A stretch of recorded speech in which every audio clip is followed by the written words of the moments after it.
Дәл мына лайфхакты баяғыда білсем ғой шіркін.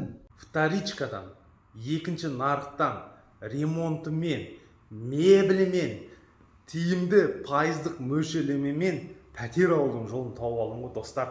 Соңына дейін видеоны қараңыздар. Біздің офистің мекенжайлары Алматы қаласы, Әуезов ауданы, Жетісу 1 мөлтек ауданы, 40-шы үй, Елдәулет сауда орталығы, 2-ші қабат, 6-шы кеңсе, Астана қаласы бойынша. Алматы ауданы, Қажымұқан 12А, Сәтпаев көшесі жағынан кіресіздер, ардақты ағайын. Бізді басқалармен шатастырып алмаңыздар, үлкен өтініш.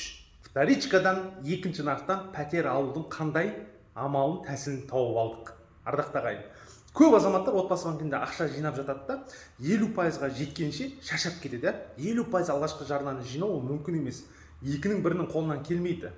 Кейбіреу 20% жинайды, кейбіреу 30% жинайды да, ақшаларын шешіп алады да басқа банкке кетіп жатады. Енді қараңыздаршы, біз қандай керемет дүние тауып алдық. Мынау енді бомба.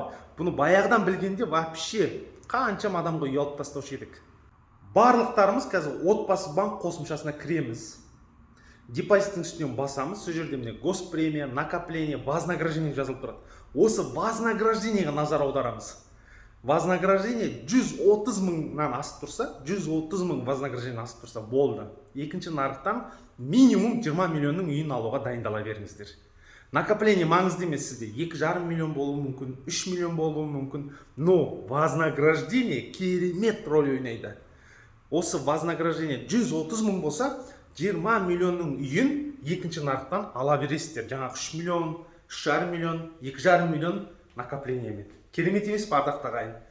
Ардақты ағайын, ипотекалық дәрігер компаниясы Астана қаласында және Алматы қалаларында орналасқан, мекенжайы жазылған. Осы жерге келсеңіздер, біздің мамандар сіздерге көмектесуге дайын. Тек осы талаптарға сай болыңыздар, өтініш. Болды. Басқасын өзіміз жасаймыз.